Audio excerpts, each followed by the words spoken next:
Hello Zimbabwe, thank you for joining us on Nehanda TV.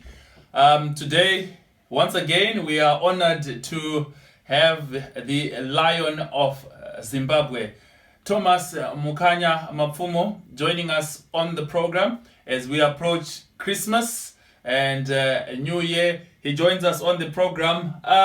Magadini ko America? Aiwa tinotenda. Anditika. Well, dongorana ne Christmas. Do you have a particular message for Zimbabweans? Ndinoda kuti vave ne Christmas yakanaka. Chimwe chinhu chandinoda kuti nditaurire maZimbabweans ndechekuti vanofanirwa kubatana panguva ino iyi yavari kuningika yematambudziko avari kuona nezviri kuitika munyika uku, zviri kuitika muZimbabwe. Ndinofunga kuti zviri kukonzerwa nekusabatana kwevanhu. Vanhu havana kubatana, vanhu vakapesana, vakapesaniswa nemapato epolitics. Vanhu ngavabatane sevanhu kuti vavake nyika ibudirire, vanofanirwa kuonekwa vakabatana. Tarisai muone kuti zvatiri kana muri kutaura nyaya dzekubatana, muri kutaura nyaya dzecoalition here, munhu wese atarisana na 2018.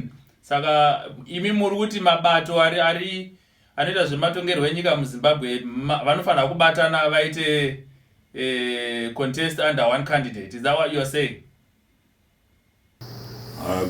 Tikati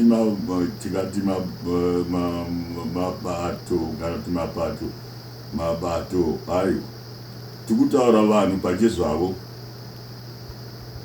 vasiyane nezvenhiki zvekuti hanzi ini ndiriwe ZANU, uyu ndiriwe NDC, ini ndiriwe mazita akawanda, people first. Aiwa, vanhu ngavabatane sevanhu vaite chinhu chimwe chete, varwise hondo yavainayo yekuti mabasa haasi kuwanikwa, nyika yaderera, zvinhu zvese zvava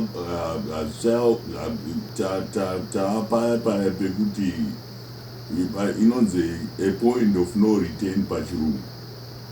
Muri panzwisisa? Sokuti vanhu vakasabatana hapana kwatiri kuenda, hapana kwatinombosvika. Tikaramba tiita rumwe kuurayana ngakupere, kana kunenedzerana dzimhosva dzisina nebasa rose. Vanobava ngavabatwe, vanenge vachiba upfumi hwenyika ngavabatwe, zvisaonekwe vachirengoregerwa vachifamba zvavo sevanhu vasina zvavakaita, ivo vakaba upfumi hwenyika. Hazvifambe zvichidaro.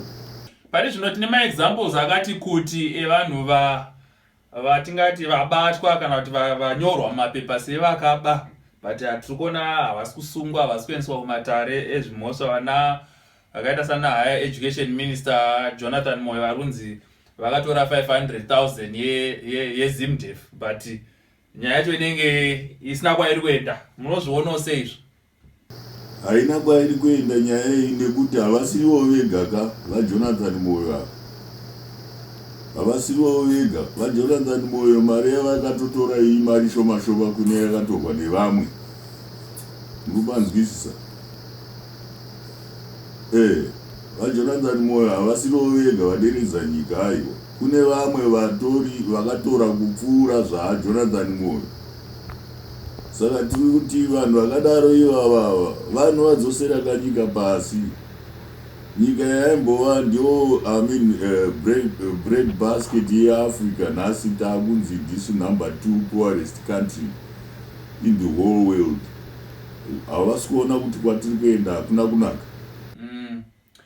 Tombotarisa imwe nyaya tichadzoka zvekupolitics. kudhara maipota muchiita Christmas muchienda kumba.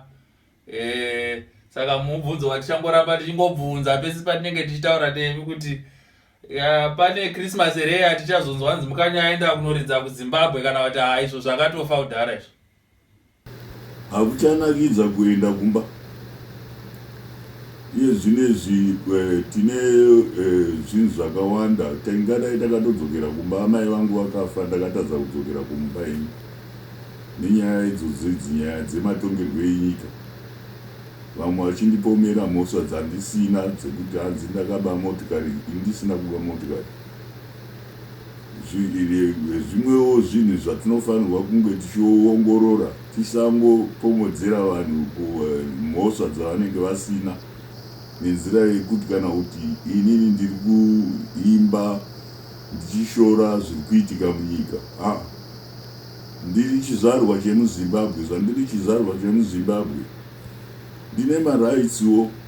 Iye zvino music yangu ine hairidzwe kuZimbabwe, hairidzwe paredhiyo. Ndinoonekwa fanika ndi mhandu mupanduki, handisi mupanduki kaini. Vanhu vangu vari kudeprivwa kuti vateerere mimhanzi yangu paredhiyo. Chikonzero chekuti inini ndiri kutaura zvakaipa zviri kuitika muZimbabwe, zviri kuitwa nehurumende. Hazvisiri izvo varume. Ngationei kuona kuti zvinenge zvatinenge tatadza tikanzi makanganisa, tobvumawo kuti varume takanganisa. Nyaya dzatinenge zvinhu zvatinenge tatadza kuita, tinotaurawo ruzhinji rwevanhu, varume tatadza. Kana zvatatadza, kana iri hurumende yanga iripo yatadza, inotaurirawo ruzhinji rwevanhu kuti tatadza, ngakuuyewo vamwe vazoitawo vakuridzire kuti nyika ienderere pamberi, vanhu vese vadye vachiguta, vawane mabasa, vana vaende kuzvikoro, vagoonawo zvekupfeka, vamwe vagodhiraivhawo motikari dzakanaka, migwagwa igogadzirwa. Iye zvino izvi hazvisiri izvo zvatiri kuona mazuva ano aya kuZimbabwe. Nyaya yemota yakazoperera kupi? Takambotaura nemi nezvayo. Pane update here kuti zvapapi? Pane inyaya iri padariro. Hatingade kuitaura iri mudariro, inyaya hombe kwatiri isisi. Kunoti nyaya iyoyo yekusaridzwa kwemimhanzi paredhiyo inyaya zvakare, haisi nyaya yekutamba nayo. Nokuti ruzhinji rwevanhu runonditeera inini, runoda kundinzwa ndichiimba, hazichakwanisa kundinzwa nekuti mimhanzi yangu haibvumirwe kuridzwa paredhiyo, nekuti ndaakunzi ini ndiri mupanduki, nekuti ndiri kutaurira vanhu chokwadi. Pane chii chamungaita panyaya iyoyo yekusaridzwa paredhiyo?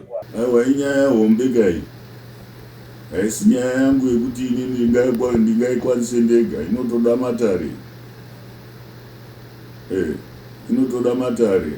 Ndiri munhu akaenda kuchikoro, zvinotoda matare zvokutoti inyaya hombe yatiri kuona kuti inyaya inofanirwa kunge ichigadziriswa. Nokuti ini ndiri chizvarwa chemunyika iyoyo, ende vanhu vangu vanoteerera music yangu, vanoteerera mimhanzi yangu, vanobhadhara mitero yeredhiyo iyi, asi havakwanise kuteerera mimhanzi yangu nekuti haibvumidzwe kuti iridzwe paredhiyo. Okay. Toendazve kune imwe nyaya. Pamadays adarika apa takanzwa mutungamiri weMovement for Democratic Change vaMorgan Tsvangirai vari kuapila kuvanoimba Zimdanso, vachiti dai vechidika vaita masongs anokurudzira ruzhinji kuenda kunorejista kuti vavhote. Imi semuimbi makaitambirawo sei message iyo? Inyaya yakanaka, tisatirambidzwe vanhu kuimba zvavanoda kuimba. Munhu wese anoimba zvavanoda kuimba, asi zvakareka tichitaurirawo ivava vechidiki wava vanofarira iyoya vanoti dancehall yacho iyoyi ngavaonekwewo mudziyo dzavo dzedancehall dzacho idzodzo idzo vachitaurawo mashoko ekuratidza kuti zvinhu hazvina kunaka munyika. Zvinhu ngazvigadziriswe, varege kungoimba kufadza vanhu. Iye zvinezvi kumusha hakuna iya yatinoti music industry yakaurayiwa, hakusina chiriko. Tinonzwa vanenge vachirumbidzana vakawanda vechidiki variko, vana Japre, vana Japraiser, vana Sulu nevamwe vese vakauya. Isu zvatakanga tichiimba nana Zex Manatsa nana Oliver Mtukudzi nana Tine Chikupo nana taimba tichiimba zvekusunungura ruzhinji rweZimbabwe. Zvinova hazvisiri izvo zviri kuitika mazuva ano. Vari kuratidza kufara iko pasina rufaro, pasina mafaro. Vanhu vari kushupika. Pamwe ivo vamuri kutaura vari kuona pamwe zvakaitikawo kune vanhu vakaita semi, vongoti ini ndoda kufidha mhuri yangu, handingasera ndakuvhictimizwa. Hamuoni kuti pamwe ndo zviri kuita kuti vadaro? Aiwa, inini zvandakaita zvandiri kunoku handisi kumira inika. Ndinga ndichiri kungoimba nekukura kwandaita uku, ndichiri kungoimba idzo dziyo dziya dzandaingoimba kare idzodzo dzekutsigira ruzhinji ruri kushupika. Saka vechidiki ava tinovakumbirisa, kana uri wedancehall, kana uri wechii, kana uchiimba reggae, kana uchiimba chii, dzakuona kuti nyika yedu yakatarisana nezvipi. Iye zvinezvi tine dambudziko guru munyika rekuti ivo vechidiki vacho ivava hakuna mabasa, hakuna chiri kuwanikwa kuZimbabwe. Vanhu vari kushupika, havana mari nenzira yemaitirwo ari kuitwa nehurumende iripo. Saka hazvisiri izvo. Ngativatanei tioneka kuti tapinda mugwara rakanaka. Nyika yedu inobudirira kana takabatana. Kana tisina kubatana, nyika haibudirire. Zvemapati izvi zvekushorana nemapati, kunzi hanziri mapati, haana nebasa rose mapati enyika. Vanhu ngavabatane sevanhu. Vanhu vautarise dambudziko rakatarisana nenyika yavo. Kana vabatana, vanoshanda pamwe chete kuti nyika ibudirire. Izvi zvokuti hanzi uyu ndowechii, uyu ndowechii, hazvina nebasa rose mazuva anaya. Ngatibatanei sevanhu, tivake nyika yedu. Chakaipa towanikwa tichinongedza kuti ichi chakaipa, chakanaka tochikurudzirawo, toti ichi chakanaka. Hazvisiri izvo zviri kuitika mazuva ano ayo. Mubvunzo wangu wekupedzisira wamapfumo, handisi kuziva kana manzwa nhasi conference yeZanu PF nhasi Saturday vaita resolution yavo vakati vaMugabe ndo vachanga vari candidate yavo muna 2018. Apa 2018 vaMugabe vanenge vane 94. Reaction yenyimimi kunhau idzi? Isi tinoti kana ndine kambo kangu kanoti iyo, kana takura tosiyira vadiki mabasa. Muri kupanzwa? Kana takura tavanhu vakuru vasisakwanise kuita zvataita tiri vana vadiki, tosiyira vadiki ndovo topawo mabasa ataita kuti nyika ifambe ienderere mberi. Ndevechidiki vatiri kudzvinyirira.